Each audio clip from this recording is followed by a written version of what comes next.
Oi, gente, boa noite. Vocês estão me ouvindo? Dei só esse retornozinho. Já são 6h40, né?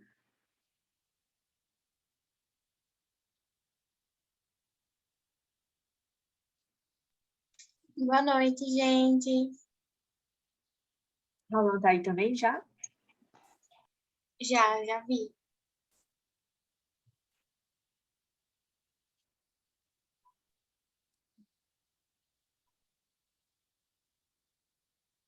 Mariana entrou? Mariana estava tentando entrar, eu acho que estava dando algum probleminha.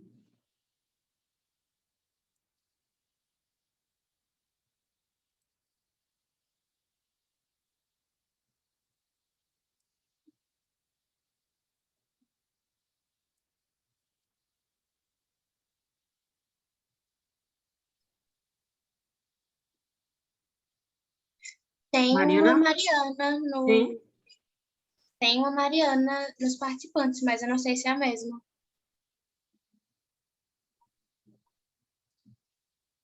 Mariana, é você? Se identifique, por favor. Era você que estava tentando entrar. Não, era não. Era não.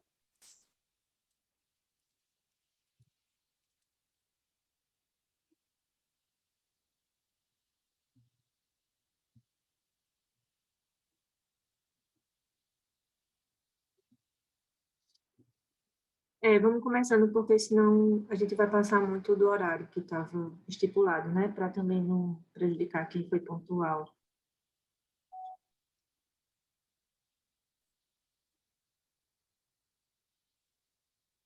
Pronto, bora começar então.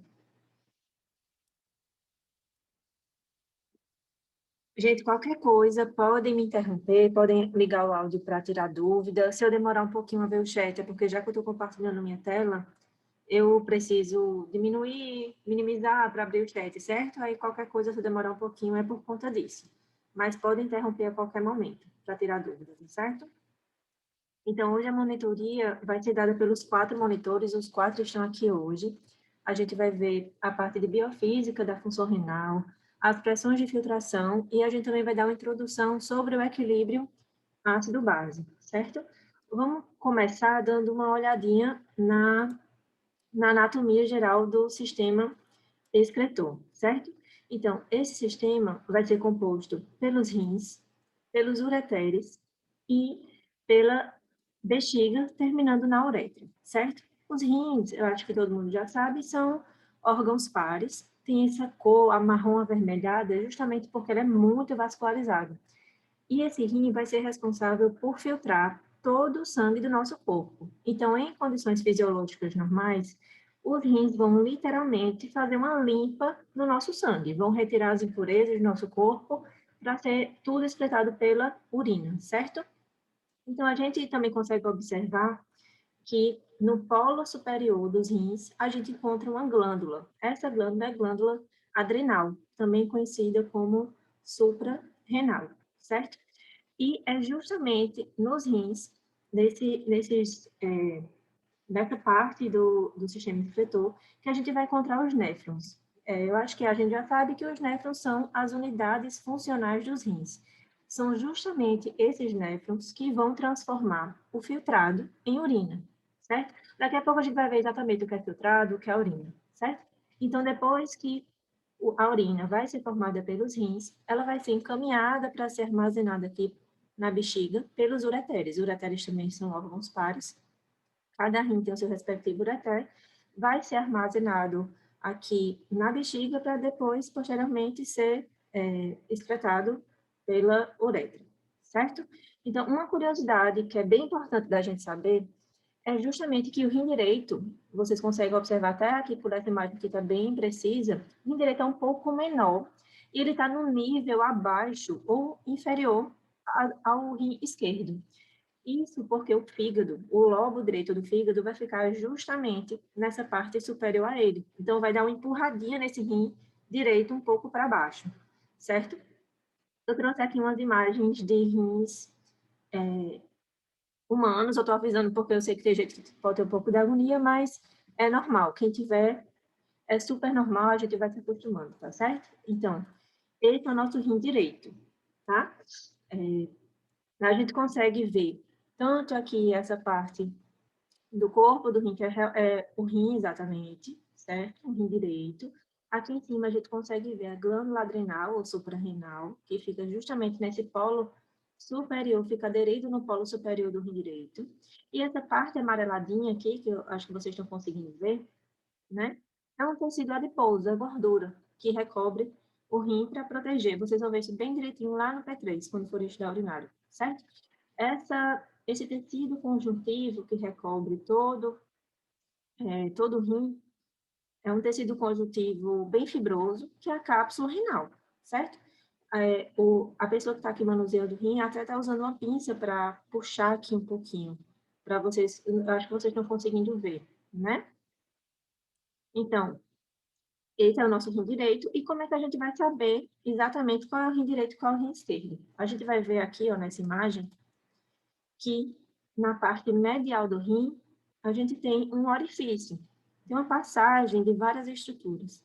E é justamente nesse orifício que a gente chama de hilo renal, que vão passar a veia renal, isso da parte anterior para posterior, certo? Então, de frente para trás, o que é que a gente vai ver primeiro? A gente vê primeiro a veia renal, depois a gente vê a artéria renal e, por fim, a pelve renal, certo? Então, essa é uma das melhores formas de identificar a posição anatômica desse órgão. Quando vocês forem ver que tem que ter fé que vai sair ainda essas aulas práticas desse semestre, hein? Se sair essas aulas práticas, vocês vão ver que na hora não vai ter em biofísico, mas tem anato, tem fundamento de anato, tudo. A gente vê que lá no laboratório a gente fica um pouco perdido. A gente não sabe exatamente qual é o rim direito, qual é o rim esquerdo. Isso acontece com tudo, com pelve, quando vocês forem estudar genital. E do rim, essa é a melhor forma que tem de identificar qual é o rim direito e qual é o rim esquerdo. Como é que eu sei que aqui é a parte posterior do rim? A primeira estrutura que eu consigo ver que está saindo do hilo renal é a pelve. Então, se a pelve renal está saindo, depois eu vejo a artéria renal e, por fim, a veia renal, eu consigo compreender que essa é a visão posterior do rim direito, certo? Me dê um ok aí para ver se está tudo direitinho, se vocês estão entendendo. Ok. Tudo ok, né? Pronto, ótimo.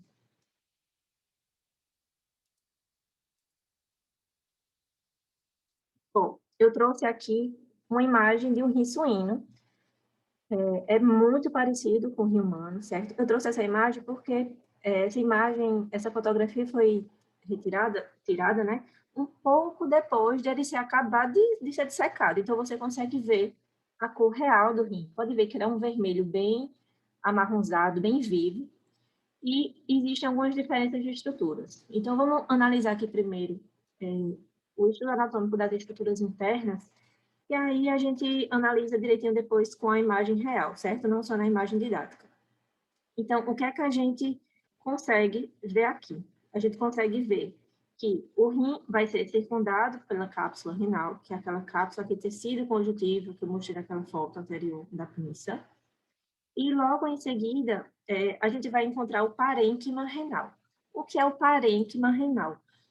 Esse nome parênquima são os tecidos daquele órgão que propriamente realizam a função do órgão, assim, a função primordial daquele órgão vai ser realizada pelo parênquima. O parênquima renal é esse córtex renal, certo? Junto com a medula. Medula é o que está mais interno, né? Essa parte medular aqui. Então, percebam que o tecido cortical, o tecido do córtex renal, ele entra um pouco aqui e divide. Vocês estão vendo minha setinha, então? Vocês estão vendo minha setinha? Sim. Sim, certo, obrigada. Vocês percebem que o tecido cortical, ele penetra aqui e divide a parte medular em pirâmides. Então, a coluna renal divide duas pirâmides, certo? Mas é córtex. E a parte medular é justamente a pirâmide renal, com essa sua parte mais do ápice, que é que é a papila renal, certo? Então, a gente tem um córtex, tem as colunas renais, tem a pirâmide renal e as papilas renais. Essas papilas renais estão em contato direto com o cálice menor, certo? Então, quando a urina for produzida aqui pelo parênquima renal, por gotejamento, essa urina vai sendo depositada aqui nos cálices menores. Esses cálices menores vão se unir e formar cálices maiores. Essas porções maiores de 2, 3 ou 4 cálices menores, certo? Desses cálices maiores, a gente vai ver aqui a pelve renal, que vai sair pelo hilo e vai dar, digamos assim, continuidade pelo ureter. A gente vê que a pelve renal e o ureter é um tubo contínuo, não tem exatamente uma definição de onde termina um, onde começa o outro. Não existe um consenso, certo? Normalmente, o que é que a gente faz? A gente pega como referência a parte final do polo inferior aqui do rim. Então, a gente traça como se fosse uma linha imaginária. Tudo que tiver acima vai ser pelve, o que tiver abaixo vai ser ureter, certo? Não é regra, não é consenso, mas basta saber que é uma continuidade, é um tubo contínuo. A pelve renal vai sair pelo hilo e vai dar início ao ureter, certo? Que vai lá para a bexiga, armazenar a urina que foi produzida aqui no parênquima, certo? Alguma dúvida até agora?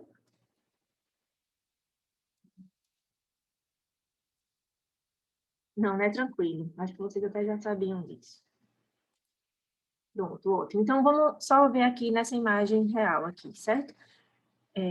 Vocês conseguem ver que o córtex, por mais que seja tudo meio vermelhinho, mas o córtex tem uma cor mais amarronzada, né?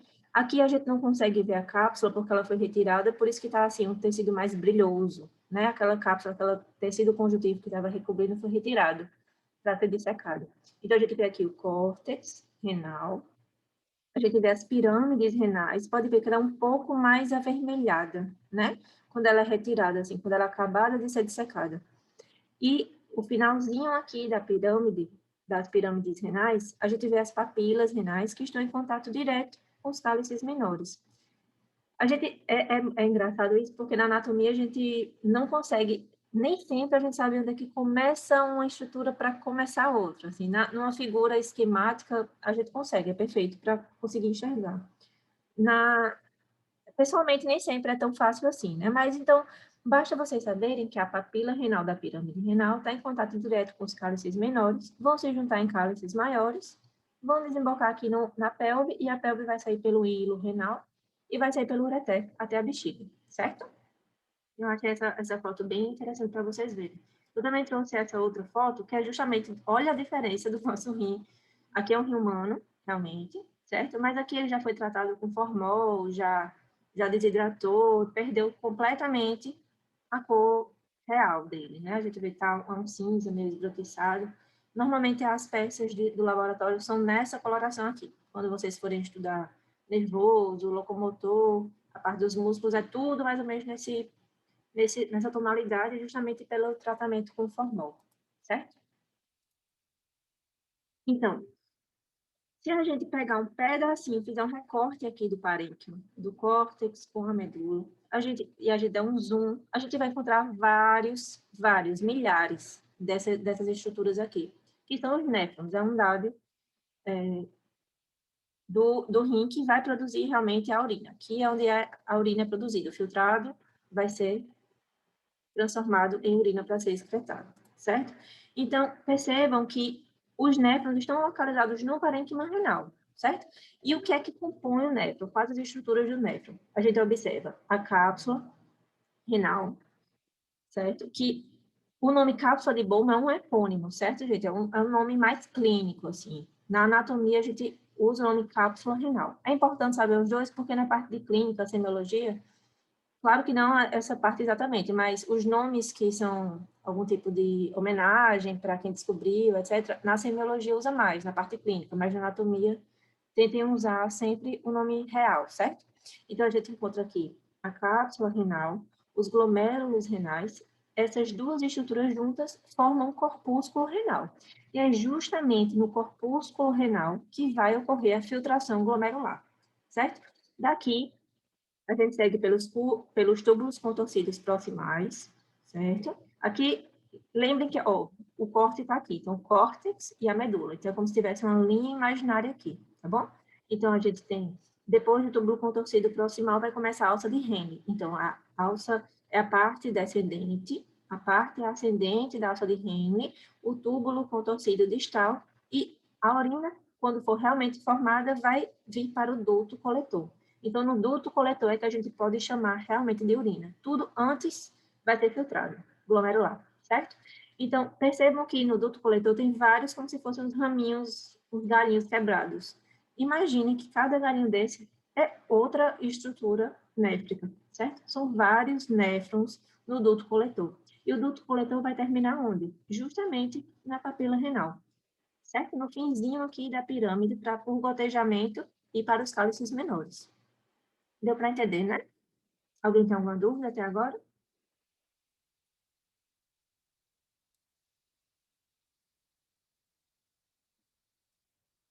Tudo certo.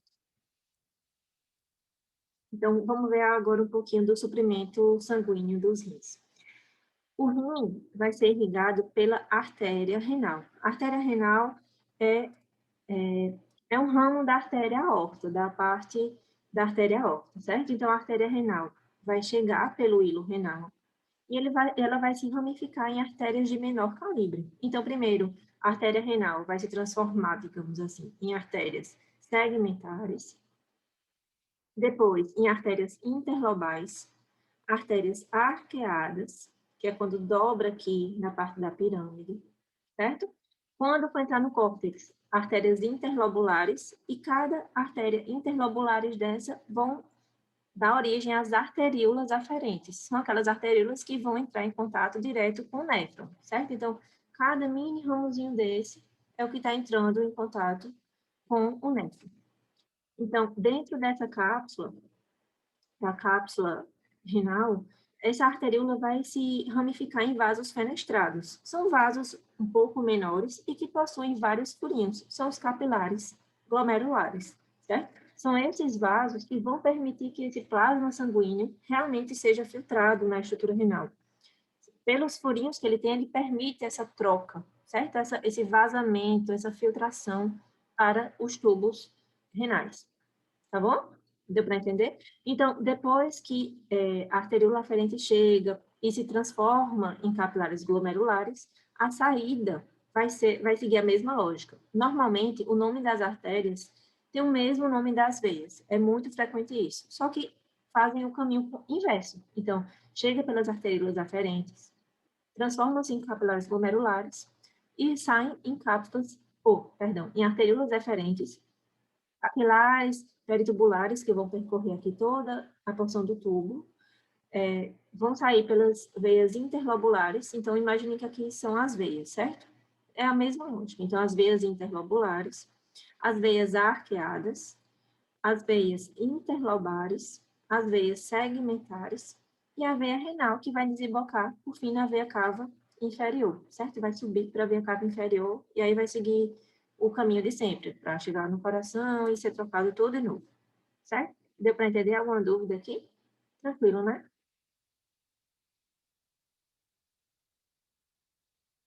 Tranquilo. Pronto, então, o que é que a gente consegue tirar daqui? Quais são as funções gerais do sistema renal? A gente consegue ver que o sistema renal ele vai regular o volume extracelular fluido, ou seja, a volemia, vai controlar isso ele regula essa volemia pela regulação da excreção de água, pela ação do ADH, né? Então, o ADH, lembre que o ADH é um hormônio hipotalâmico. Se ele percebe que os receptores osmóticos do hipotálamo percebem que há um aumento na concentração do plasma, ou seja, se o plasma está mais concentrado é porque tem menos água diluindo esse plasma, certo? Então, vai haver uma produção de ADH que vai agir lá nos túbulos distal e no ducto coletor do néfron, e as células vão ficar mais permeáveis para a água, então vai haver uma maior reabsorção de água, certo? Isso acontece também com os eletrólitos, íons e sódio. Vai haver a regulação da osmolaridade, que aí é justamente a regulação da excreção ou reabsorção de sódio pela aldosterona. A aldosterona, lembre que é um hormônio suprarrenal, daquela glândula adrenal que fica acima, no polo superior do rim, certo? Então, essa aldosterona vai aumentar a reabsorção de sódio e também vai aumentar a secreção de potássio, também agindo lá nos túbulos distal e coletor, certo? Os rins também é responsável pela manutenção do equilíbrio iônico hidrossalino, pela regulação de sódio, potássio e magnésio, pela regulação homeostática do pH, que é o que a gente vai começar a ver hoje, porque o pH da gente, sanguíneo, tem que estar entre 7,35 e 7,45. Qualquer pH diferente disso já é considerado algum tipo de patologia que a gente vai ver, provavelmente o Del vai dar para vocês na próxima semana, e vai ser o assunto da nossa monitoria, certo? Também vai ser responsável pela excreção de resíduos, amônia, creatinina. Também vai, lembre que pelos rins também vai haver a excreção de fármacos, de drogas, certo? E a produção de hormônios. Essa função hormonal do rim é bem importante, porque lá vai haver a produção da eritropoetina, que vai ser responsável pela produção das hemácias, e da renina. A renina vai regular a pressão arterial sistêmica, certo? Tente não, eu não sei se Del falou bem direitinho para vocês desses hormônios ou só falou assim, mais ou menos o que era. Eu tenho medo de confundir vocês mais. Essa questão da renina, ele falou um pouco. Ele falou que regulava a quantidade de sódio e por isso regulava a pressão arterial. Isso, é porque a renina, vocês vão ver esse próximo período, mas a renina, ela faz parte de um complexo, assim, é uma cascata que tem, que a gente chama de RAA. Sim, ele já falou disso também, renina, angiotensina, só que ele falou isso na primeira unidade, eu acho que ele não vai cobrar de novo. Ah, então ótimo. Então, mas saibam que a renina é um hormônio produzido pelos rins, certo? E ela vai regular a pressão arterial sistêmica, tá bom?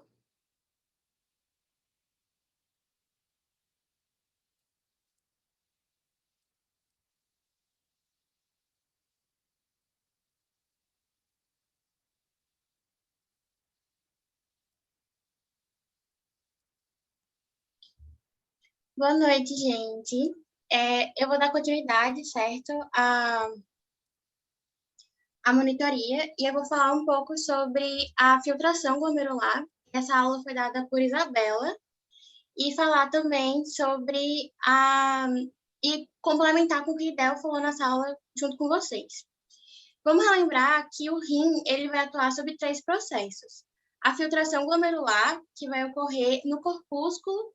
No livro de Del, que ele referenciou para quando foi no nosso período, né, em 2020, ele referenciou o livro dele, e no livro dele colocava que ocorre nos glomérulos.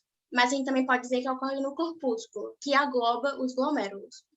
Vai ter a absorção tubular, que vai ocorrer nos túbulos renais, e a secreção, que também vai ocorrer nos túbulos renais.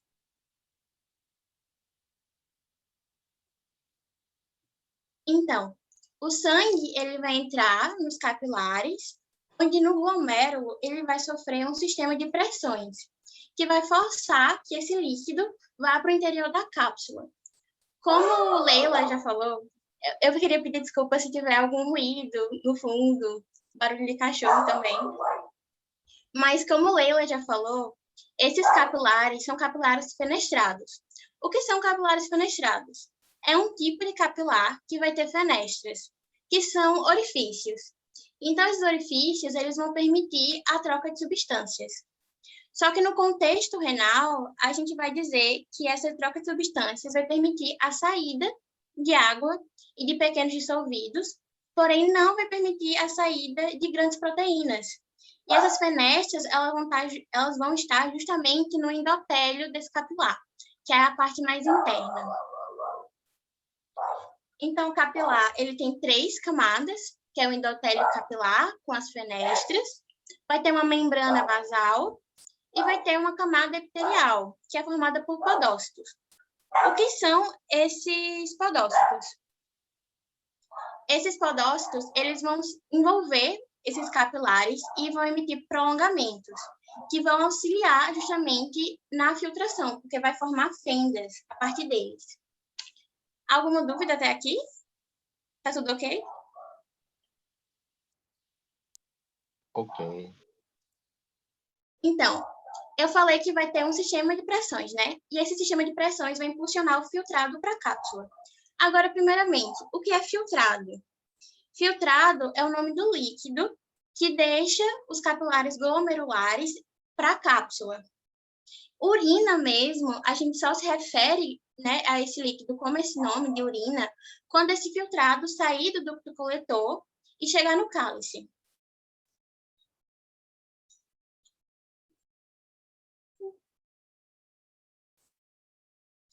Então, esse sistema de pressões vai ser resultante dessas 3 pressões, que pode gerar uma confusãozinha entre vocês.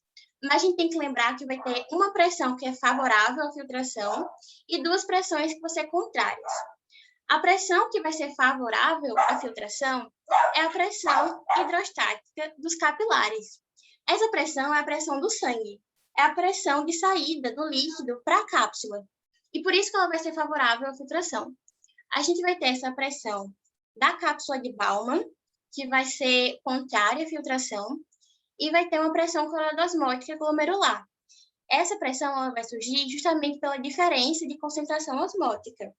Por quê? Porque no sangue vai ter uma maior concentração de proteína, né? Osmótico vai se referir sempre à proteína, e essa maior concentração, essa diferença de concentração, vai forçar que a água e vai forçar para que a água passe para o capilar. Por isso que é uma pressão que é contrária à filtração. Eu fiz um esquema para a gente entender melhor essas pressões. Vocês conseguem ver o meu mouse? A setinha? Sim. Ó, aqui em amarelo a gente tem a cápsula, certo? Aqui vai ser a arteríola aferente, que vai levar o sangue para o glomérulo. E aí, no glomérulo, essa passagem do sangue para a cápsula vai gerar justamente essa pressão hidrostática dos capilares, que ela vai ser favorável à filtração. E a gente tem 2 pressões que são contrárias à filtração, que é a pressão coloidosmótica, a pressão osmótica do glomérulo, que vai ser contrária à filtração, justamente devido a essa diferença de concentração, e vai ter essa pressão da cápsula de Bowman, não sei pronunciar. Se a gente pensar em valores, a gente vai perceber que a pressão hidrostática dos capilares vai ser medida, né? No geral, vai ser de 60 milímetros de mercúrio. Essa pressão da cápsula de Bowman vai ser de 18 milímetros de mercúrio e a coloidosmótica glomerular vai ser de 32 milímetros de mercúrio. Então, no final, vai ter uma pressão de filtração, que é resultante de todas as 3 pressões. É a diferença da pressão que é favorável à filtração, menos as pressões que são contra a filtração. Então, a resultante vai ser a diferença, né, da pressão hidrostática dos capilares, menos a soma das pressões contrárias, que é a pressão hidrostática, a pressão da cápsula hidrostática da cápsula de Bowman e a pressão osmótica. E aí, quando a gente fizer essa conta, a gente vai chegar que essa pressão de filtração, no final, vai ser de 10 milímetros de mercúrio. Até aí, alguma dúvida?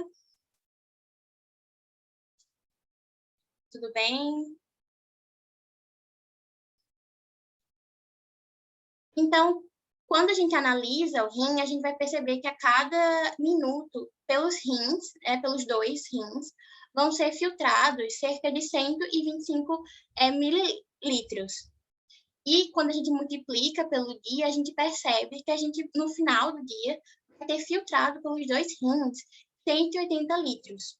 Porém, a gente não faz 180 litros de xixi, porque cerca de 95, 98, 99% desse líquido, desse filtrado, ele vai ser reabsorvido. Então, esse filtrado ele vai passando ao longo do tubo e algumas substâncias vão sendo secretadas, como nitratos, ureia, bicarbonato, EH+. E aí, agora, eu queria relembrar para vocês alguns conceitos que vocês viram na aula com Isabela. Primeiro, é o coeficiente de filtração glomerular, o KF. O KF vai ser o quanto uma membrana é capaz de filtrar. Ele calcula isso. E ele vai ser calculado justamente pelo produto da permeabilidade dessa membrana e da área de filtração, que a gente consegue, né, calcular e aí encontra o coeficiente de filtração glomerular. A fração de filtração vai ser a porcentagem do volume total do plasma que é filtrada para dentro do túbulo. É um pouco confuso, mas eu vou explicar um pouquinho melhor ela depois, daqui a pouco. E a gente vai ter o fluxo plasmático renal. O fluxo plasmático renal vai ser o volume de plasma que chega aos rins por unidade de tempo. Ou seja, é o volume total de plasma que vai chegar no rim. Por que eu relembrei esses conceitos? Porque a gente vai ter duas fórmulas, vamos dizer assim. Vai ter um filtrado glomerular, né? A filtração glomerular. Então, ela vai ser medida por esse coeficiente de filtração e a pressão e a resultante das pressões, como eu falei para vocês nos slides anteriores aqui. Que vai ser justamente a multiplicação do coeficiente de filtração pela resultante dessas pressões, certo? Vou voltar ao slide. E a fração de filtração. Essa fração de filtração vai ser calculada pela quantidade de líquido que foi filtrado, pela quantidade do o filtrado glomerular, pelo fluxo plasmático renal. Ou seja, qual o valor do coeficiente? Então, eu não tenho esse dado anotado. Eu vou pesquisar depois, e aí eu mando para vocês no grupo, certo? Melhor sobre esse coeficiente. E aí, essa fração de filtração, ela vai ser a quantidade do filtrado glomerular como um todo, dividida pela quantidade de plasma que chegou ao rim. Então, se a gente analisar, a gente vai perceber que essa fração de filtração, ela vai ser 1/5 do plasma. 20%, certo? Essa imagem aqui, além da dúvida do coeficiente de filtração, que eu vou trazer depois para vocês, o que eu expliquei, deu para entender? Normal? Alguma dúvida? Outra dúvida? Eu só fiquei em dúvida quanto a esse volume do fluxo plasmático. Por que ele vai ser tão maior do que o volume de filtração AFG, a filtração glomerular? O que ele representaria? Esse 180 ou esse 125? Não. Porque, pelo que eu entendi, esses 180 são o filtrado, que seria a AFG, a filtração glomerular, certo? Uhum. Só que isso só representa 20%, como você falou e a professora também falou em aula. Aí, tipo, esse restante, esses 80%, vão ser de quê? Tá, entendi. Esse 20%, ele vai ser... Cadê? Deixa eu achar a imagem. Eu não consigo mais mexer. Eu não tô conseguindo mexer também, não, em nada, nem no chat. Cadê? Leila, tu ainda tá aqui? Tô aqui. Para mim tá normal. Ah, tá. Voltou. O que vai ser esse 20%? Do volume total que chega ao glomérulo, 20% vai entrar nos túbulos. 1/5. Os outros 80% vão voltar pela arteríola eferente. Não vão entrar na cápsula. Entende? Era essa a dúvida? Era sim. Valeu.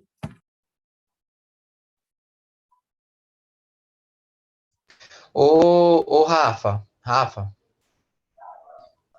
Eu? Eu sou Vanessa. Rafa? Oi, é comigo?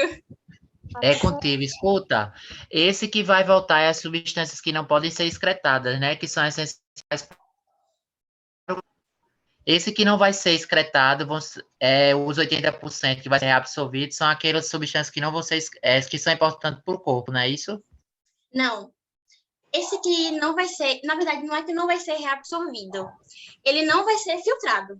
Esse 80% é plasma, é substância, tem sódio, tem várias substâncias. Na realidade, é a concentração do plasma que não é filtrado, ou seja, a concentração desses 80% vai ser igual à concentração desses 20% que entram no túbulo. A única coisa que vai diferenciar vai ser a proteína. A proteína realmente não vai chegar nos túbulos mesmo, não. Pronto, foi o que eu falei, que é a substância, no caso, uma que vai ser excretada de certeza é a creatinina, né? Que vai para a questão da urina, que isso ela falou em sala. Isso. que é justamente essa imagem. Cadê? Daqui. Essa primeira imagem. Porque ela colocou, Exato. eu acho que inclusive é essa imagem que ela colocou na sala. A gente pode ter substâncias que vão ser apenas filtradas, tipo, logo filtradas, como a creatinina, como o Pedro falou. A gente tem substâncias que vão ser filtradas e vão ser reabsorvidas parcialmente, como o caso da ureia, né, nessa imagem B. Nessa imagem C, a gente vai ver que algumas substâncias, elas podem ir para o filtrado e ser reabsorvida completamente, como é o caso da glicose, e algumas substâncias, elas podem ser filtradas e secretadas, como é o caso de alguns ácidos e bases. Certo? Aí, gente, a gente vai ver na próxima aula melhor como é que funciona essa reabsorção de alguns íons, de sódio, da ureia mesmo. A gente vai ver melhor na próxima aula. Então, para hoje, eu trouxe mais um apanhado geral de como essa reabsorção vai ocorrer nos túbulos e no ducto. Então, no túbulo proximal, vai ter uma elevada reabsorção e vai ser reabsorvido os aminoácidos e a glicose. Quase 100% desses aminoácidos e glicose, certo? Na alça de Helen, a gente vai ter reabsorção de sódio, de água. No túbulo distal, a gente vai ter uma reabsorção de íons, de íons potássio, secreção de hidrogênio, que a gente vai ver melhor na próxima aula, na próxima monitoria. E a gente vai ter a ação do ADH. O ADH também vai agir, como Leila discutiu na parte de função renal, tanto no túbulo distal quanto no ducto coletor. E a gente também no ducto coletor vai ter a absorção de água. A aldosterona, que Leila também falou, ela também disse que também vai agir no túbulo distal e ducto coletor. É só para reiterar essa informação. Então, essa foi a minha parte. Vocês ficaram com alguma dúvida em relação ao que eu disse? Se está tudo ok? Eu acho que isso aí é a introdução, né, que foi bem dada. Eu acho que vai dificultar mais para frente, quando vocês forem a segunda parte, que é o que eu fiquei perdido. Qual a parte que tu ficou perdido? Não, que vocês ainda vão falar, que é a tá. questão das pressões coloidosmóticas, essas assim, que vai para falar mais para frente. Uhum. Isso.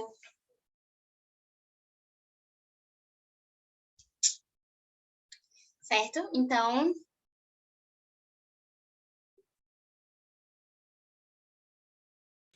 eu posso começar? Vocês estão me ouvindo, gente? Oi, oi. Vocês estão me ouvindo? Ah, ótimo. Agora sim, tá, Rafa? Peraí que essa cadeira faz muito barulho. Deixa eu me desencostar dela. Vamos lá. As meninas falaram aí como ocorre basicamente a urinogênese, né? Que é a filtração, reabsorção. Agora a gente vai entender um pouquinho como a excreção vai fazer com que o rim desempenhe suas funções. Primeiro a gente vai entender o que é o equilíbrio ácido-base. O nosso corpo, para funcionar de forma ideal, né, que é a homeostase do corpo, tudo em equilíbrio, ele precisa ser mantido dentro de um pH ideal, certo? E como é que esse pH é mantido? Ele é mantido por meio dos sistemas tamponantes. O que é um sistema tampão? Às vezes a gente escuta muito esse termo sem saber o que significa. E para a gente aplicar esse termo, a gente precisa saber, para a gente entender, na verdade, a gente precisa saber o seu significado. Um sistema tampão é o sistema que vai atuar impedindo uma mudança muito brusca no pH. Então, o que é que ele vai fazer? Ele vai impedir que haja uma diferença muito grande entre a concentração de H+ no meio ideal e entre a concentração do meio, que poderia ser prejudicial para o funcionamento do corpo, né, para a homeostase. Então, uma substância tampão seria aquela que pode perder ou ganhar H+. Isso para facilitar o nosso equilíbrio do nosso corpo, né? E aí, a gente tem alguns sistemas tamponantes. Quando eu falar sistema tamponante, já subentende-se que são sistemas que podem ganhar ou perder H+. Então, a hemoglobina, o bicarbonato, a amônia e amônio, os fosfatos, eles são sistemas que vão ajudar nisso, tá? Então, os intracelulares são a hemoglobina, ela vai atuar dentro da célula e ela pode ganhar ou perder H+. Os intersticiais ou plasmáticos, que é o que a gente vai entender hoje, é o bicarbonato, um exemplo deles. E ele é o mais importante. Geralmente, quando a pessoa escuta falar nele mesmo. E os urinários, amônia, e os fosfatos, tá? Vamos lá. Eu falei que a gente funciona dentro de um pH ideal. Qual é esse pH ideal? É de 7,35 até 7,45. Desculpa, gente, foi só pedir para o povo aqui parar de fazer barulho. Então, quando o nosso corpo vai além de 7,45 ou ele fica abaixo de 7,35, meio que diz assim, ei, a gente precisa aqui mudar alguma coisa. E é aí que vão atuar os mecanismos compensatórios. A gente tem mecanismos que vão atuar de forma mais imediata para tentar reverter a situação de uma forma assim, mais rápida, sabe? E a gente tem uma compensação a longo prazo. A mais imediata é o que a gente vai atuar no começo da equação, que é por meio da ventilação. Que equação é essa? Eu vou mostrar logo. E a de longo prazo é a compensação renal, que é o que a gente vai se aprofundar mais, certo? Então, vamos lá. A ventilação, ela vai controlar o quê? A pressão e a concentração do CO2. Então, ela vai ajudar no equilíbrio ácido-base por meio do CO2, seja colocando, seja diminuindo. E a compensação renal vai atuar por meio do H+, e do bicarbonato, certo? Tanto eliminando como mantendo também. Quando tiver, por exemplo, em alcalose, ele vai precisar manter para aumentar a acidose, certo? Acidose não, para aumentar o pH do meio. Diminuir o pH do meio, no caso, aumentar a acidez. Foi mal. Então, vamos lá agora entender essa equação.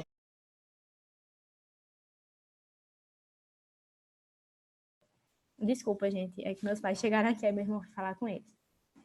Então, vamos lá. Esse equilíbrio vai se dar por meio de massas. Como assim de massas? Vocês já devem ter visto no ensino médio que quando aumenta a concentração de um lado, desloga o equilíbrio aqui para o outro lado, certo? Então, equilíbrio de massas é isso. Por exemplo, se eu tiver muito CO2, o equilíbrio da equação vai fazer com que ela venha para esse sentido daqui. Já se tiver muito H+, por exemplo, o equilíbrio vai ser deslocado para a esquerda, certo? Formando mais CO2. E aí vai ser eliminado, no caso, pela respiração. Então, vamos lá. Primeiro, vamos entender essa parte do meio aqui. O gás carbônico que a gente respira, que a gente, na verdade, a gente inspira o O2, né? Mas aí tem as trocas no nosso pulmão e vai produzir o CO2. Ele se junta com a água e forma o gás carbônico. O ácido carbônico, ele é um ácido fraco. E um ácido fraco, ele sofre dissociação muito fácil. Então, ele vai se dissociar em quê? Em H+, e em bicarbonato, certo? E o caminho inverso da equação também pode ocorrer. Vai depender da concentração de cada lado. Então, por exemplo, quando a gente está com muito CO2 no nosso corpo, o que é que vai acontecer? A gente vai produzir ácido carbônico e vai produzir H+, e bicarbonato, que vai ser eliminado pelos rins. Se a gente tem uma acidose, a gente está com muito o quê? H+ no nosso sangue. Então, vai aumentar a concentração desse H+ aqui desse lado, deslocando um equilíbrio para que lado? Para a esquerda. E aí vai produzir muito CO2. Produzindo muito CO2, como é que a gente pode compensar a curto prazo? Nossa respiração, a ventilação, no caso, vai atuar tentando eliminar mais esse CO2, para compensar o quê? O H+ que estava em excesso. Então, fica tudo muito bem articulado. Agora, a gente tem alguns problemas, que são o quê? Essa equação, às vezes, ela pode não suportar o pH. Como assim? Às vezes, ela pode ter uma tendência mais alcalinizante ou mais acidificante. E aí, quando ela tem essa tendência mais alcalinizante ou mais acidificante, o que é que vai acontecer? O nosso mecanismo de curto prazo, que é o quê? A respiração, vai começar a atuar. E ela vai atuar podendo controlar uma coisa que ela controla assim, mais rápido, né? Se o nosso corpo está em acidose, o que é que a gente tem que fazer? Controlar muito rápido, senão a gente morre. Então, ela vai atuar a curto prazo, controlando a presença do CO2. Então, se a gente está em alcalose, por exemplo, o que é que a gente vai fazer? Vai manter esse CO2 dentro da gente. Porque se a gente mantiver esse CO2... Deixa eu ver se eu consigo voltar aqui. Eu não sei voltar. Gente, alguém me ajuda. Voltei. Então, se a gente mantiver esse CO2 dentro do nosso corpo, o que é que vai acontecer? A gente vai aumentar aqui a concentração desse lado e vai aumentar o H+, né? Então, se a gente está em alcalose, a gente vai manter esse CO2 e vai acidificar um pouquinho o meio. Já se a gente tiver em acidose, o que é que a gente vai fazer? A gente vai eliminar mais o CO2, porque se o CO2 estiver muito concentrado, vai tornar o meio mais ácido. Então, quanto mais eliminar, melhor, certo? E isso daí é o que vai controlar a curto prazo, caso tenha algum problema nessa equação, caso esteja com uma tendência mais alcalinizante ou mais acidificante. E a longo prazo, o que é que vai acontecer? A excreção renal vai atuar. O que é que ela vai fazer? Vai regular a quantidade de H+ perdida. Então, se o meio está muito ácido, vai liberar mais ácido na excreção renal. Se o meio está muito básico, vai manter a concentração de H+ dentro do nosso organismo, né? Vai diminuir a excreção renal de H+, porque vai deslocar para o outro lado a equação e vai aumentar a acidez do nosso meio. Porém, tem um grande problema, gente. Provavelmente vocês já devem ter ouvido falar que é mais frequente haver uma acidose do que uma alcalose. E por que isso ocorre? Porque nosso corpo, nosso metabolismo em si, tem uma tendência muito acidificante. Praticamente tudo que a gente faz produz cetoácidos. Por exemplo, o metabolismo muscular produz cetoácidos. O metabolismo hepático, o fígado, ele trabalha muito o tempo todo, até para ajudar na regulação de muitas coisas do nosso organismo. Então, ele vai produzir cetoácidos também, que é uma das coisas que vocês vão ver mais na frente quando forem estudar diabetes. Quando a gente come proteína, eu até coloquei um pratinho aí para vocês entenderem. Quando a gente come proteína, nosso corpo não absorve a proteína na forma que ela está. Por quê? Porque ela é uma molécula muito grande.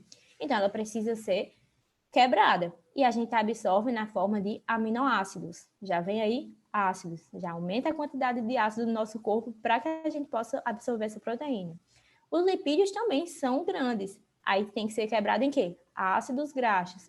Então, tudo que a gente se alimenta, na verdade, gera uma pressão muito acidificante, porque precisa ser quebrado e geralmente a gente absorve na forma de ácidos. Por isso que a gente tem uma tendência maior a ter uma acidose do que uma alcalose.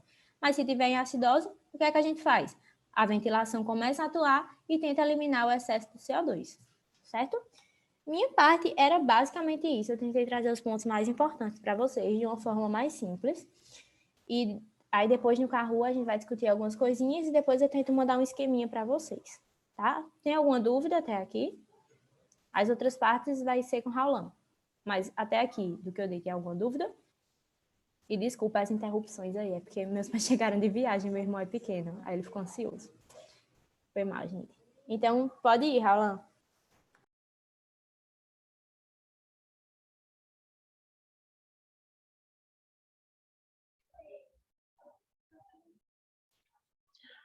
Boa noite, pessoal.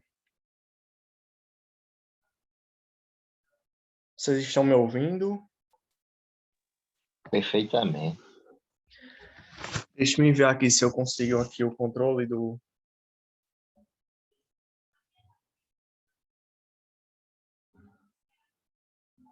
Vocês estão vendo aqui a setinha? Na tela? Não, eu não consigo ver, não. Deixa eu ver aqui se eu consigo resolver esse probleminha aqui, viu?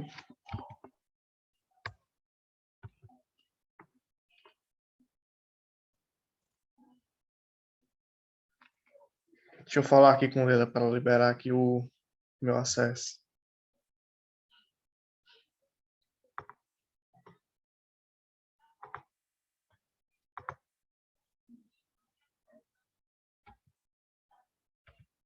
Pronto, agora tá certo, não tá?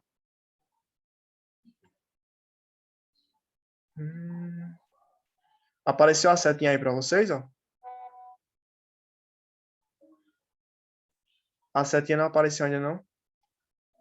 Eu não consegui ver ela, não. Eu também não consigo. Eu tô vendo um agora. Ah, agora eu tô vendo. Calma, sou eu que tô mexendo. Vê agora, Raulão, se tu consegue. Não, Leila, não tô conseguindo, não.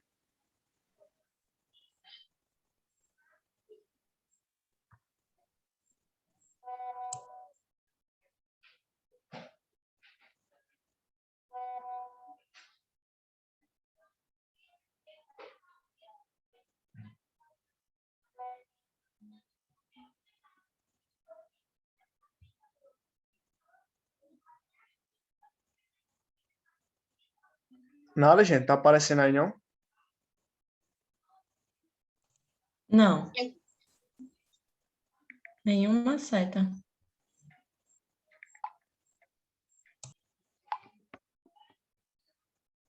Uma hora a gente consegue, eu tenho fé. Vai dar certo. Agora eu vi, agora apareceu. Agora, é porque sou eu agora. Eu vou É tirar a Leila que tá mexendo. e tu coloca o seu, pode ser então? É, pode ser, vá.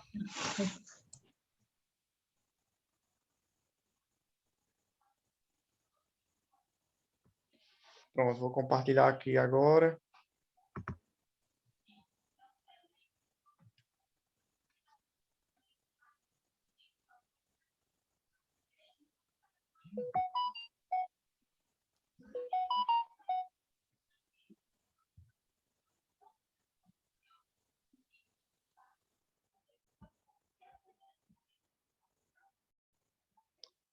Só um segundo.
Vocês estão vendo aí minha tela, então? Não. Não. Agora Não? sim. Agora sim. Ah, sim. Eu acho que estava carregando. Era, tava carregando. Deixa eu...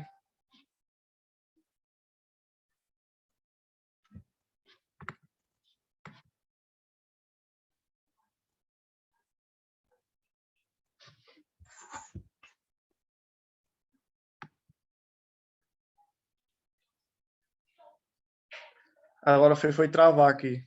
Espera aí, viu? Ou dificuldade, viu?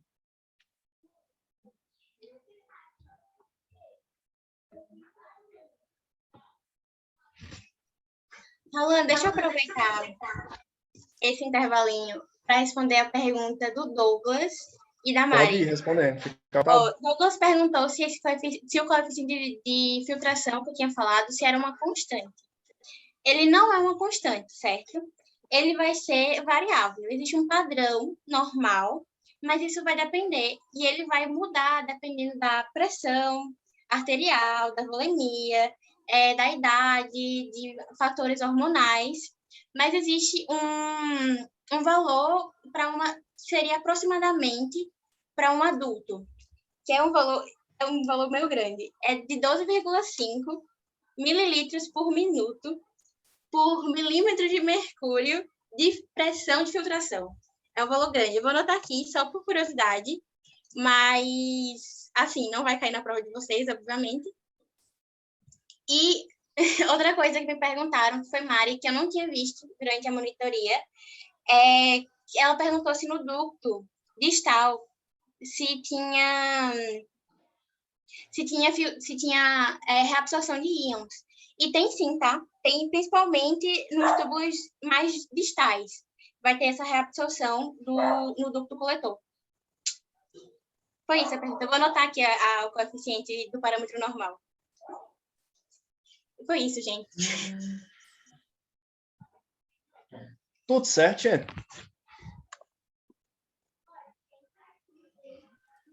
Tá ótimo, Roland. Pode começar, tá? Tudo Vocês estão direitinho. vendo o laserzinho aí?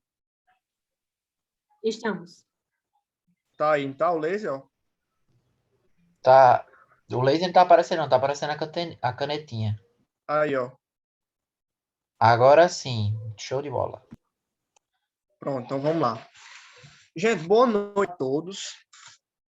Tá? Eu vou agora dar um desfecho, vou humildemente dar um desfecho ao assunto que brilhantemente as meninas ministraram, tá?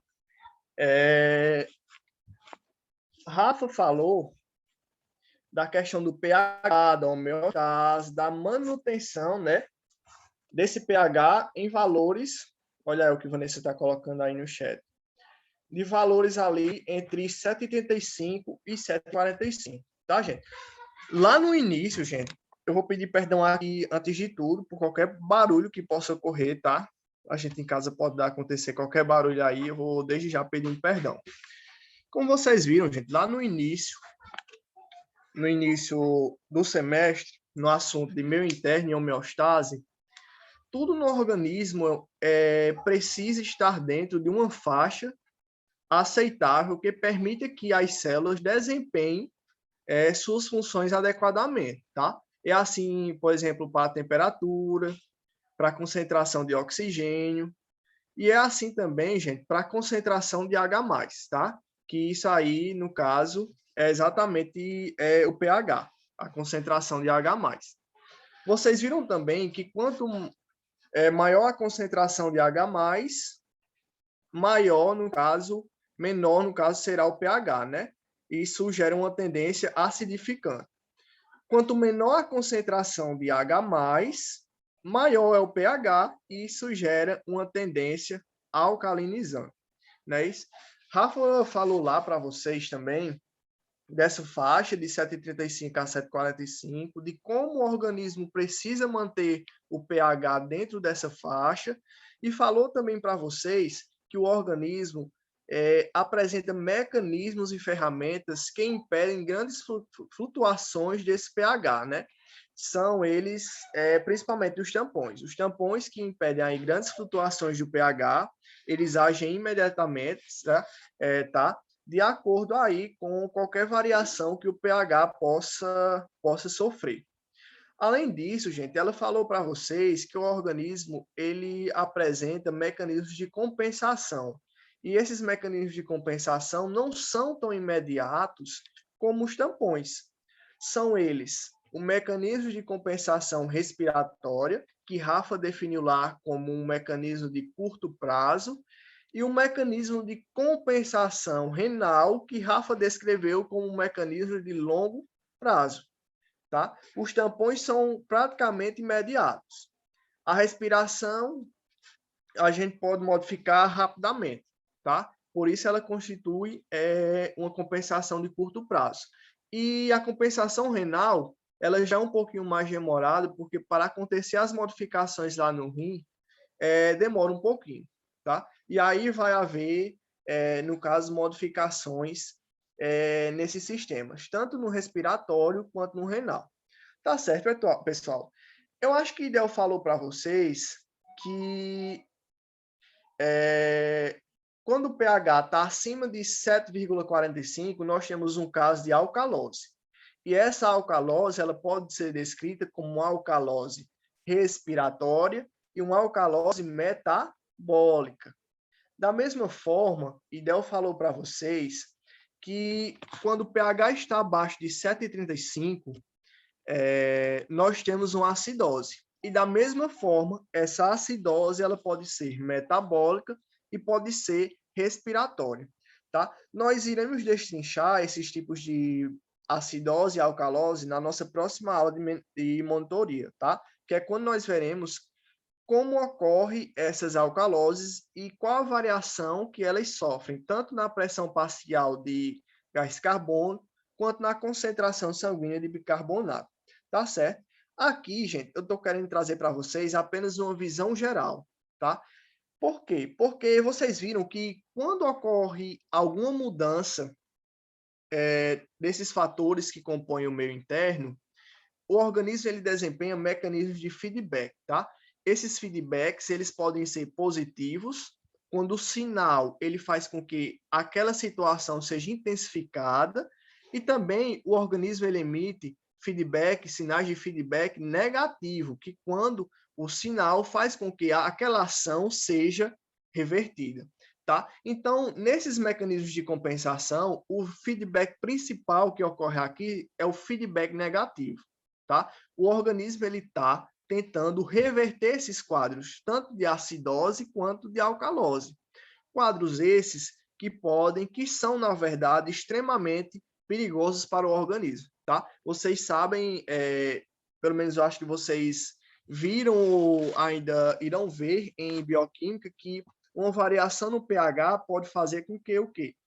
Com que as proteínas elas sejam o quê? Desnaturadas. Vocês viram, né, Pedro? Pronto, vocês viram que o pH faz com que as proteínas sejam desnaturadas.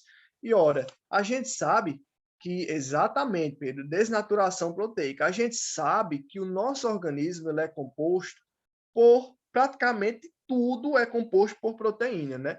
Desde, por exemplo, o colágeno, que forma o nosso tecido conjuntivo, os nossos ossos, tá? Até mesmo as enzimas que formam, estão participando ali do metabolismo do nosso organismo. Então, essas variações de pH, elas são prejudiciais ao organismo. Então, é importante que o organismo ele desempenhe esses sinais, esses feedbacks negativos como uma forma de exatamente, Douglas. Exatamente. As compensações respiratória e renal, respiratória também pode ser chamada de ventilatória, né? Elas são feedbacks negativos. Exatamente. Por quê? Porque o organismo está enviando sinais para reduzir ali aquela situação, tá? Tanto de acidose ou de alcalose.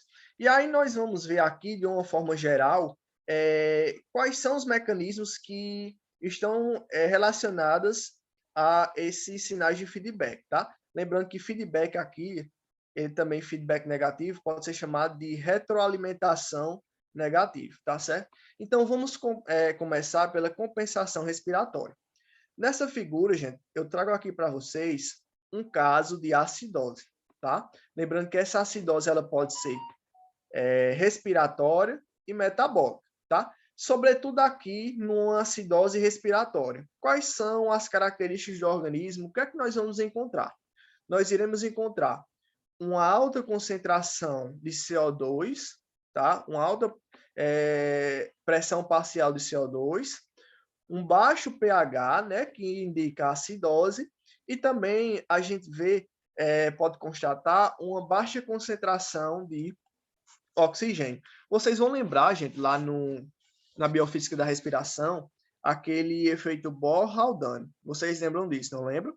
Lembram que quando, por exemplo, a concentração de CO2 ela está muito alta naquela região, ou a concentração de H+ está muito alta, o que acontece com o oxigênio? Ele se dissocia da hemoglobina, não é isso? Para dar lugar ao quê? Ao gás carbônico. Eu espero que vocês lembrem disso. Então, por isso que essa concentração aqui de oxigênio, ela vai estar um pouco baixa, tá certo? Então, vamos aqui destrinchar essa figurinha aqui. Começando daqui, gente. Uma alta concentração de gás carbônico, um baixo pH, uma baixa concentração de O2. O que é que isso realiza, gente? Isso aqui vai fazer com que essas concentrações aqui vão ativar quimioreceptores, tá?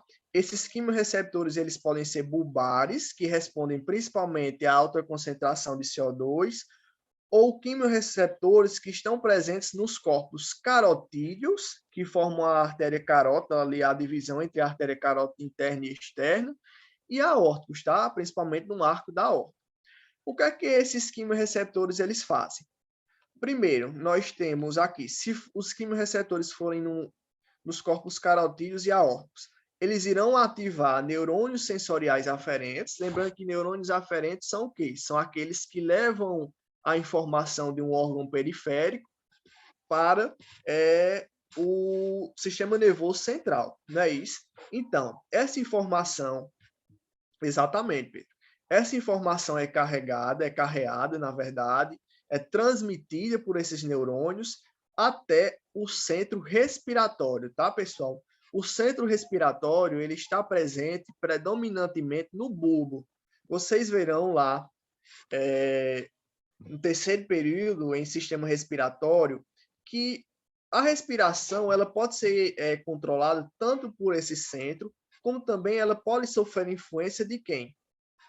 Da nossa mente, do controle consciente, tá? Dos centros cerebrais superiores e do sistema límbico, tá, gente? Então, por isso que quando a gente sente ansiedade, dá a sensação de falta de ar. Exatamente porque isso aqui, esses fatores aqui irão interferir na nossa respiração. Da mesma forma, nós temos que a ponte, vocês verão no segundo período, que é um constituinte do tronco cerebral, assim como o bulbo, eles irão afetar, ela irá afetar a respiração, tá? Mas saibam que os principais centros respiratórios, eles estão encontrados onde? No bulbo, que faz parte do tronco encefálico, tá, gente? Do tronco encefálico, que vocês verão lá no segundo período em sistema nervoso. O que é que esse centro respiratório ele faz? Ele ativa neurônios somáticos motores, tá? Neurônios motores são aqueles que levam informações do sistema nervoso central para os órgãos periféricos, né? E aí, o que é que esses neurônios somáticos motores eles fazem? Eles irão inervar aqui os músculos intercostais e o diafragma, tá? Lembrando, pessoal, que esses músculos aqui são os responsáveis pela respiração, não é isso? E o que é que essa ativação desses músculos irá fazer, nesse caso aqui, nessa situação de acidose? Eles irão aumentar a frequência respiratória, fazer com que a gente respire mais rapidamente, tá? Realizando uma troca mais rápida, como também aumente a profundidade da ventilação, ou seja, aumente a quantidade de ar que a gente está ali, no caso, inspirando, tá? Lembre-se lá, gente, do volume corrente que Rafa explicou lá em Biofísica da Respiração. Então, esse sinal produzido pelo centro respiratório, ele irá aumentar a frequência e a profundidade da ventilação. Isso gera o quê, gente? Uma retroalimentação negativa, um feedback negativo. Para quem, principalmente? Para esses três fatores aqui, tá? Então, o aumento da frequência e da profundidade da ventilação fará o quê? Fará com que diminuemos a concentração de CO2 no sangue, e ao diminuir a concentração de CO2 no sangue, acontece aquilo que Rafa explicou naquela equação, que é o desvio da equação da direita, onde nós temos uma maior concentração de H+, para a esquerda, onde nós temos uma menor concentração de CO2, tá?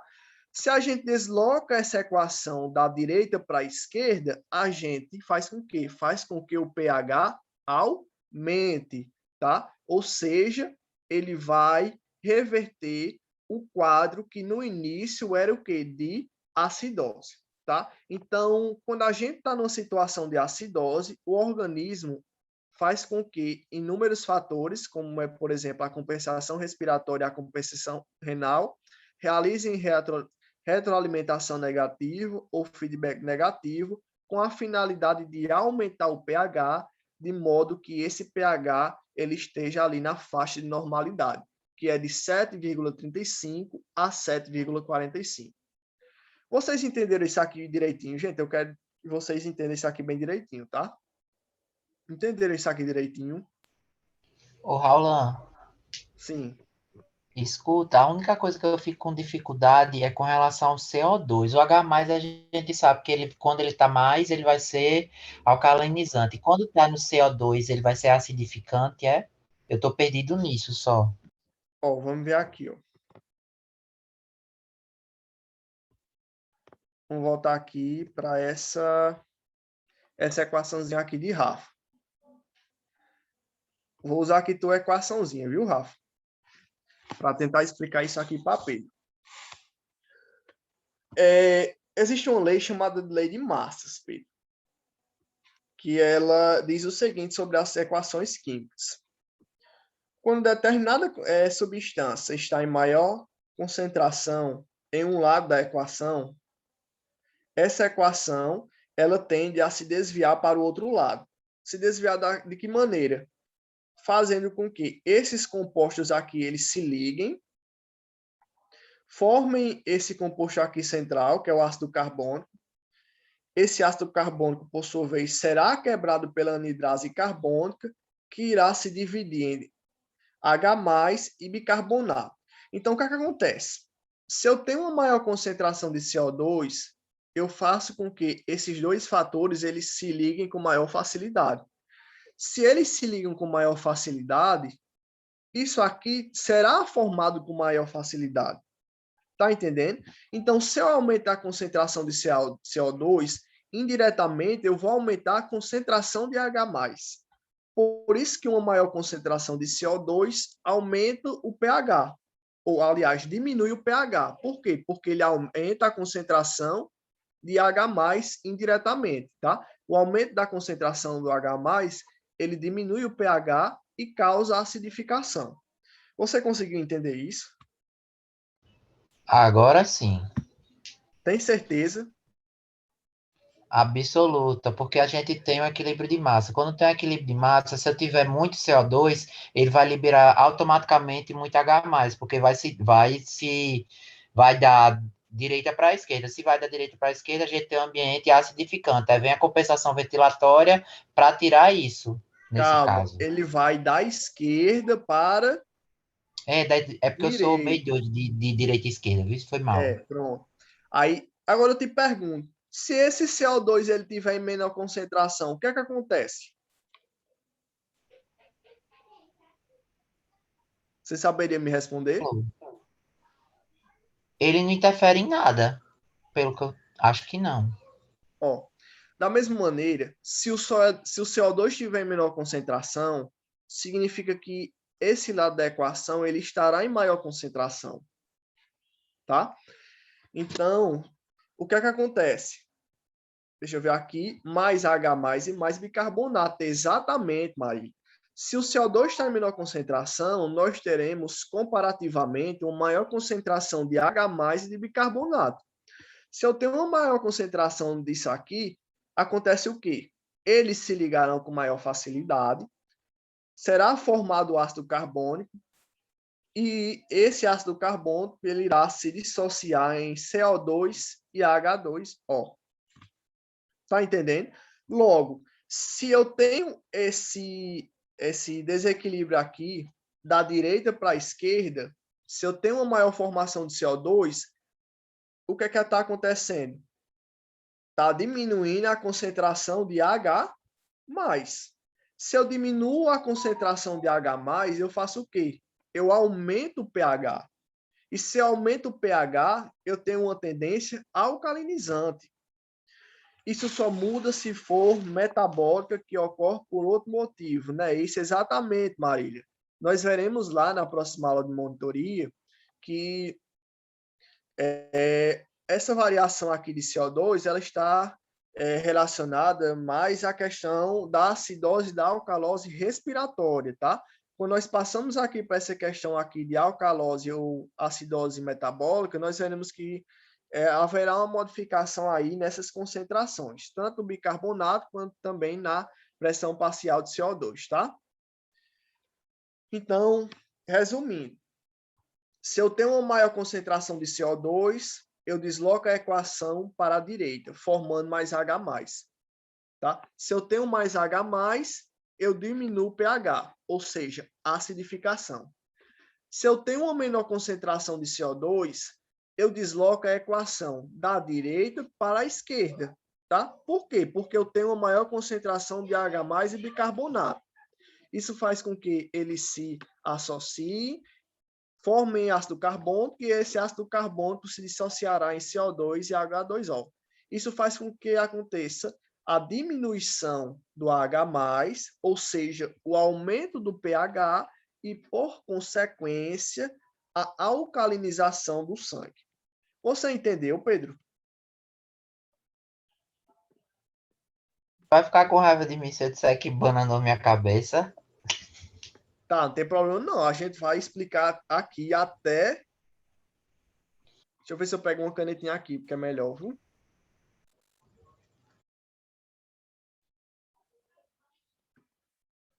Aparece aqui a caneta, ó. O tracinho Sim. apareceu aí. Então, Parece. vamos lá. Deixa eu apagar aqui, ó. Vamos lá. Vamos pensar no CO2 aqui primeiro, tá? Num momento de exercício físico, o que acontece?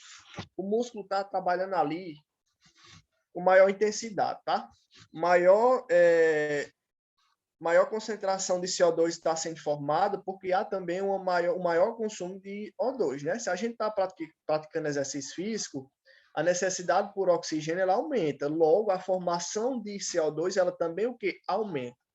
Né? Então, vamos pensar aqui numa situação de exercício físico. Numa situação de exercício físico, eu terei o quê? O aumento da concentração de CO2. Você concorda comigo que haverá aumento da concentração de CO2? O que é que acontece se houver um aumento da concentração de CO2? Se houver um aumento da concentração de CO2, esse lado aqui da equação, ele terá maior concentração. De acordo com o equilíbrio de massas, a equação ela precisa estar equilibrada dos dois lados, tá? Eu não posso ter de um lado uma maior concentração, nem do outro uma menor concentração. Se eu tenho uma maior concentração, lembre-se que tudo tende a sair de um lugar de maior concentração para um local de menor concentração. Isso acontece, por exemplo, com a passagem dos gases do alveolar, por exemplo, do oxigênio do alveolar para o oxigênio do sangue, além dos capilares pulmonares, tá? Isso acontece também com essa questão aqui do CO2, que tem que passar de um lado onde ele está mais concentrado para um lado onde ele está menos concentrado. De que maneira ele realizará isso? Ele fará o quê? Ele formará o ácido carbônico, tá? Esse ácido carbônico, por sua vez, ele irá ser quebrado pela enzima anidrase carbônica. Ao ser quebrado pela anidrase carbônica, se formará mais H+.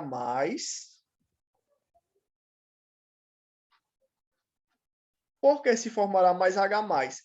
Para poder equilibrar a concentração dos dois lados da equação. Você está entendendo? Logo, se eu aumento a concentração de H+, eu diminuo o quê? O que é que eu diminuo, Pedro? Eu diminuo o pH. E isso gera uma tendência o quê? Acidificante. Então, lembre-se, quando eu tenho uma maior concentração de CO2, isso vai fazer com que o H+ seja gerado, uma maior concentração de H+ seja gerada. Se eu tenho uma maior concentração de H+, eu acidifico o sangue. Você entendeu isso aí? Entendi, Raulão. Essa parte eu entendi bem direitinho. Pronto, agora vamos pensar. Deixa eu pensar em outra situação aqui para a gente. Deixa eu apagar aqui primeiro.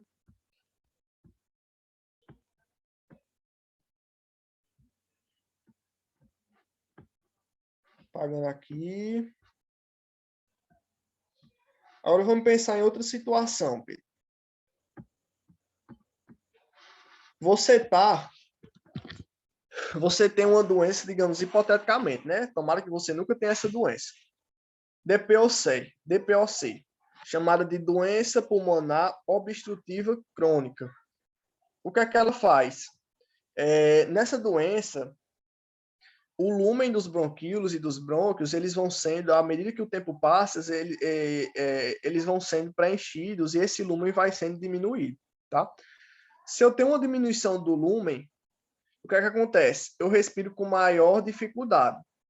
Se eu respiro com maior dificuldade, exatamente. Se eu respiro com maior dificuldade, eu vou diminuir a concentração de oxigênio no sangue e vou aumentar a concentração de gás carbônico no sangue. Não é isso? É o que eu falei na questão do CO2. Se eu aumentar a concentração de CO2 no sangue, eu gero o quê? Mais H+, eu acidifico, no caso, eu acidifico o sangue. Vamos pensar em outra situação agora. Quando a gente está ansioso, Pedro, a gente tem uma tendência, quando a gente está ansioso, a gente tem uma tendência a respirar com maior profundidade e diminuir a frequência dessa respiração, tá? Se eu respiro com maior profundidade e diminuo a frequência da respiração, aliás, eu aumento a frequência... Peraí, tem alguém me ligando aqui. Desculpa. Se eu respiro com maior profundidade, né? E, de certa forma, eu aumento a frequência da respiração sem alguma coisa patológica ou alguma situação que exija isso, eu faço com que eu aumente a concentração de oxigênio no sangue, tá? E diminua a concentração de CO2. Então, gente, num momento de ansiedade é muito comum acontecer confusão mental. Por que decorre essa confusão mental? Porque eu respiro com maior profundidade, aumenta a frequência respiratória, isso gera uma maior concentração de oxigênio no sangue. Uma maior concentração de oxigênio no sangue gera confusão mental, tá certo? Só que, à medida que eu aumento a concentração de oxigênio no sangue, eu diminuo, tá? Eu diminuo a concentração de CO2. Você está entendendo? Nessa situação, onde eu diminuo a concentração de CO2, eu tenho que, desse lado da equação, a concentração estará menor. Menor de quê? Menor do que desse outro lado aqui da equação. Tá? Então, se eu tenho menor concentração de CO2, esse lado da equação terá menor concentração do que desse outro lado. Segundo a lei das massas, o que é que ocorre? Ocorre, no caso, o quê? Um deslocamento do local onde eu tenho maior concentração para um local onde eu tenho menor concentração. Está entendendo isso? Logo, se eu diminuo a concentração de CO2, eu vou ter uma maior concentração de H+. Isso vai fazer com que essa equação ela seja deslocada da direita para a esquerda. Você está entendendo? Se eu desloco essa equação da direita para a esquerda, eu estou formando o quê? Mais ácido carbônico, que vai ser dissociado em CO2 e H2O. Se eu estou associando esses dois fatores aqui, essas duas substâncias, íons, o que é que eu estou fazendo com a concentração delas, Pedro? Se eu estou associando esses dois íons, o que é que eu estou fazendo com a concentração delas? Eu estou o quê? Aumentando o pH além da conta, trazendo um ambiente alcalinizante. Ó, gente, É isso? Calma, gente. Ó. Se eu estou associando esses dois íons para formar ácido carbônico, eu estou diminuindo, gente, a concentração deles. Entenderam? Se eu estou formando mais ácido carbônico, é porque eu estou juntando esses dois íons. Se eu estou juntando esses dois íons, eu estou fazendo com que eles separadamente desapareçam do líquido ali do sangue. Se eles estão desaparecendo, eu estou diminuindo a concentração deles. Se eu diminuo a concentração de H+, o que é que eu faço com o pH?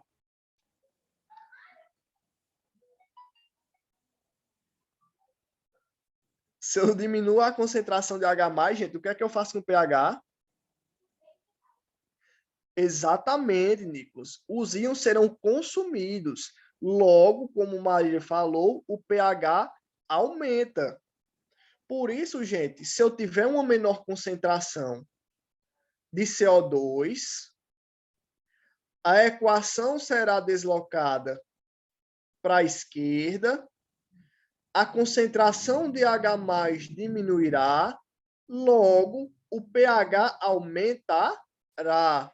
Isso faz o quê? Faz com que o líquido, o sangue, ele seja alcalinizado. Vocês entenderam isso, gente? Exatamente, Pedro, exatamente. Vocês entenderam isso? Entendeu, Pedro? Entendi, agora eu entendi, bem direitinho. Você tem certeza, rapaz? Absoluta. Só não manda eu Olha, explicar, que eu tô nervoso. hã? Só não manda eu explicar, mas eu entendi. Quando Eu a não gente creio. aumenta quando a gente aumenta a concentração de CO2, o ambiente fica acidificante. Quando a gente diminui a concentração do CO2, o ambiente fica alcalinizante, que nem você falou aí. Exatamente, exatamente. Show de bola. Eu não quero que vocês saiam com dúvida dessa aula, gente. Pelo amor de Deus, não saiam com dúvidas. Vocês entenderam, gente? Entenderam, né? Então, vou perguntar outra coisa aqui para vocês, gente. Pra saber se vocês entenderam mesmo isso aqui. Gente, se eu aumentar a concentração de H+, o que é que acontece com o CO2 indiretamente? O CO2 aumenta e faz com que o ambiente fique acidificante. E se eu diminuir a concentração de H+, o que é que acontece com o CO2? Diminuindo o H+. Repete aí, Douglas. Se eu Aula. diminuo o H+, o que é que acontece com o CO2? Diminui também, né? Porque aqui ele dá se deslocar para a direita para formar mais H+. Boa, gente, exatamente. Vocês entenderam isso, né, gente? Então, eu vou passar aqui para as compensações. Show de bola. Pegar meu laserzinho aqui. Vamos aqui para a compensação, gente. Então, é exatamente isso que essas compensações estão tentando realizar, gente. Se eu estou numa situação de acidose, por exemplo, a cetoacidose diabética, pacientes diabéticos, eles têm uma tendência a tornar o seu sangue ácido, tá? Tem essa tendência, chamada de cetoacidose. Logo, a respiração, os centros respiratórios, eles tentarão recompensar isso aí, tentarão compensar. Se eu estou com o sangue mais ácido, o que é que a compensação respiratória vai tentar? Vai tentar diminuir, no caso, a concentração de H+, gente, aumentando o pH até níveis normais no sangue, tá? Então, pensem comigo. O que é uma compensação, gente? É um fenômeno que tenta reverter um quadro. Se eu tenho um quadro de acidose, as compensações tentarão reverter esse quadro de acidose. De que maneira? Aumentando o pH. Para fazer com que esse pH ele volte à faixa normal, volte aos valores normais.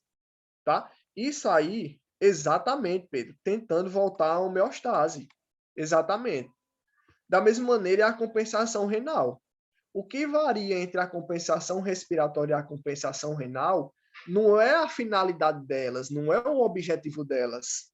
O que varia são os mecanismos de ação. Exatamente, Pedro. Quer manter aquele equilíbrio ali constante, não pode estar nem mais nem menos, ele tem que estar ali. Feedback positivo, Douglas, ele não ocorre aqui nesses fenômenos, ele ocorre em outros fenômenos. Vocês vão ver lá pelo menos, eu não sei se vocês já viram, lá em sistema reprodutor, lá na época do parto. Pronto, Pedro, viu? Em genital, né? Na época do parto, quanto mais o colo do útero ele é distendido, mais ele será o quê? Mais contraído será o útero, aliás, para distender mais esse colo, né, pessoal? Isso é o quê? Um feedback positivo, né? Aumenta ali a concentração de ocitocina. Essa ocitocina vai fazer com que mais contraído seja a musculatura do útero e mais distendido será o colo, tá, pessoal? Então, quanto mais distendido o colo, mais distendido ele será por feedback o quê? Positivo. Não é isso, pessoal? Vocês viram isso em sistema em genital. A gente não viu assim, não. Tu foi além da conta, mas deu para entender. Vocês não viram ainda, não? Isso aí em genital, A não? gente só viu feedback positivo, que é aumento do progesterona, E a indimbina como feedback negativo, que é nas fases folicular inicial, a inicial e a tardia. Ah, é porque vocês não chegaram ainda na parte do parto, não, né? Não, a gente só viu Não, a não. fisiologia antes da gestação. Ah, tá. Então, logo vocês vão ver essa questão do parto, né, pessoal? Que quanto mais o colo do útero ele é distendido, mais sinais ele envia, tá? Para que maior contrações ocorram na musculatura do útero. Se eu estou contraindo mais o útero, gente, eu estou empurrando o bebê mais para baixo, mais em direção ao colo do útero. Então, à medida que eu empurro mais o bebê em direção ao colo do útero, eu distendo mais o útero, e essa distensão, a finalidade dela é o quê? Permitir com que o bebê ele faça o quê? Ele passe através desse colo, tá? E é exatamente isso aí que acontece, isso aí acontece exatamente no fenômeno do parto. Deixa eu ver se eu tento lembrar de outro feedback positivo aqui, agora eu não vou lembrar mais. Mas eu posso tentar procurar para vocês, assim que terminar a monitoria, eu posso tentar lembrar de outros feedbacks positivos e posso mandar um áudiozinho no grupo falando disso mais para vocês. Tá certo? Entendeu, Douglas? Nesses mecanismos de compensação, não ocorre feedback positivo, ocorre feedback negativo, tá?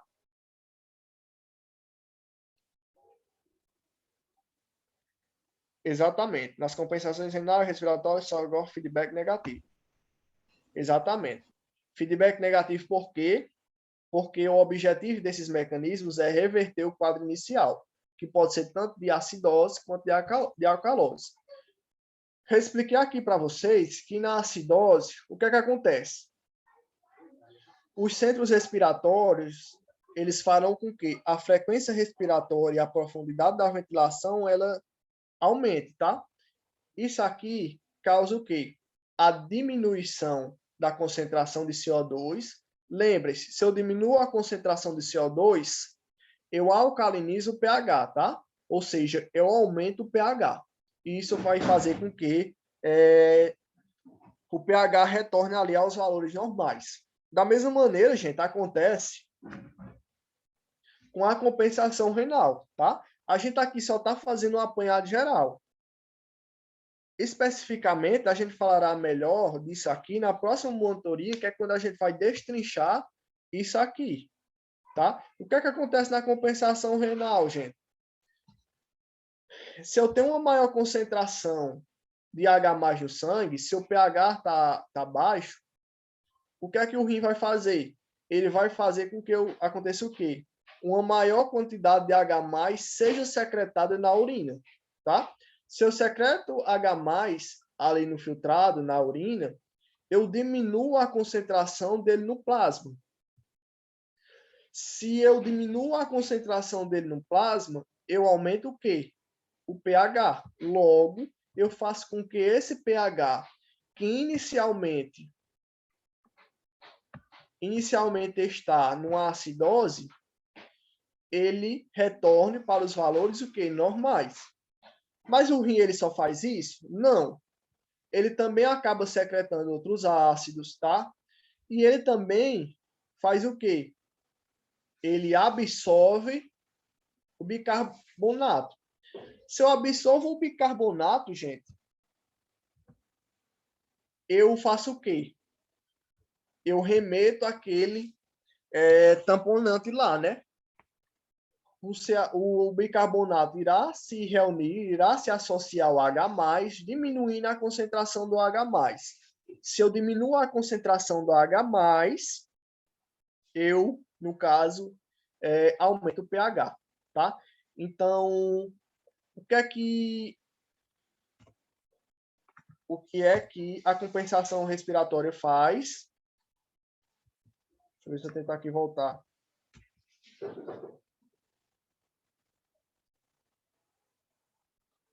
Eita, menino. Regula as pressões parciais de CO2, Exatamente. influenciando no tampão bicarbonato. Boa, exatamente. A compensação respiratória, ela vai influenciar principalmente onde? Na concentração, na pressão parcial de CO2, tá? Então, se eu estou numa acidose, o que é que o centro respiratório vai fazer?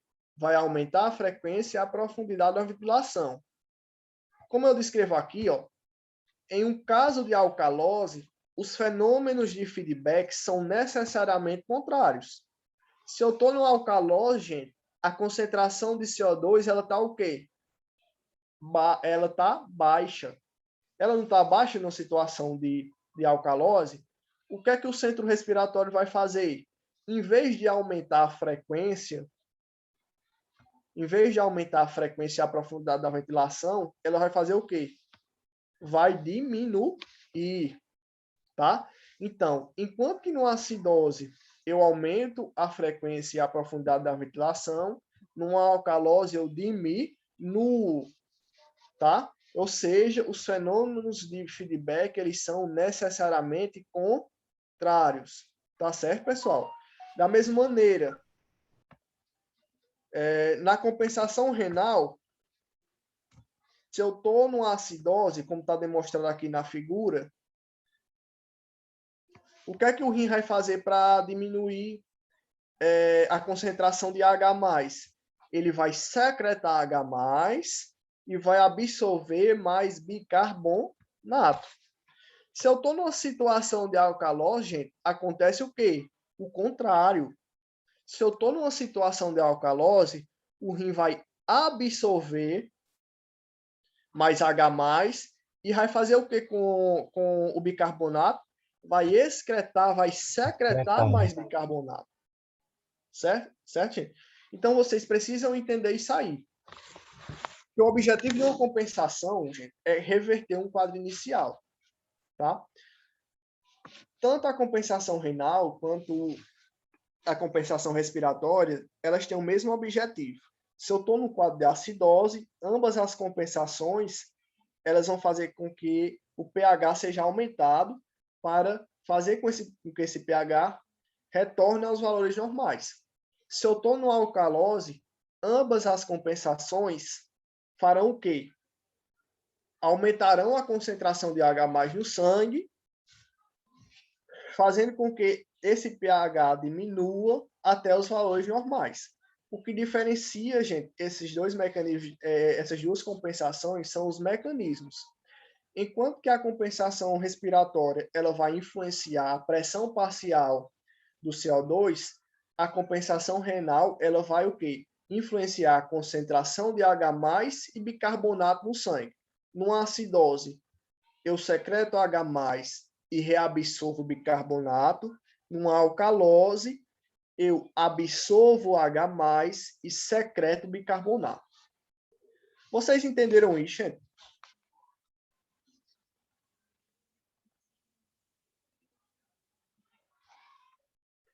Entenderam, pessoal?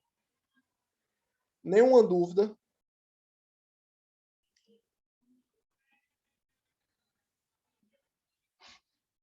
Eu peço a vocês, não saiam com dúvida na monitoria. A gente está aqui para tirar a dúvida de vocês. Não saiam. Douglas. É Raulan. Douglas não, Raulan, foi mal. Raulan, no caso, Sim. quando ele é secretado, é a alcalose, né? O H+. Porque, secretado não, quando ele entra, é alcalose, porque vai sair o bicarbonato, não é isso? Exatamente. Aí, quando ele é excretado, é acidose, porque Exatamente. ele tem que ter a diminuição do CO2, nesse caso, porque o CO2 está aumentado. Tem que diminuir a concentração de H+. É isso mesmo, é. Entendeu? Entendi. Agora eu entendi. Tem certeza? Absoluta. É porque eu estou olhando para o esquema e já facilita. Tá, pessoal. Então, por hoje nós terminamos a nossa monitoria. Vamos só fazer um carrotinho que é bem ligeirinho, tá? Lembrando, gente, que a gente vai destrinchar essas compensações na próxima aula, tá? Espero que realmente vocês não tenham ficado com nenhuma dúvida. Se vocês quiserem que eu repita alguma coisa, eu repito. Não tem problema, tá? A gente tá aqui para isso. Não tem problema não, tá? Então, já que ninguém tem dúvida, vou aqui a princípio encerrar aqui compartilhamento. preparar aqui o Kahoot.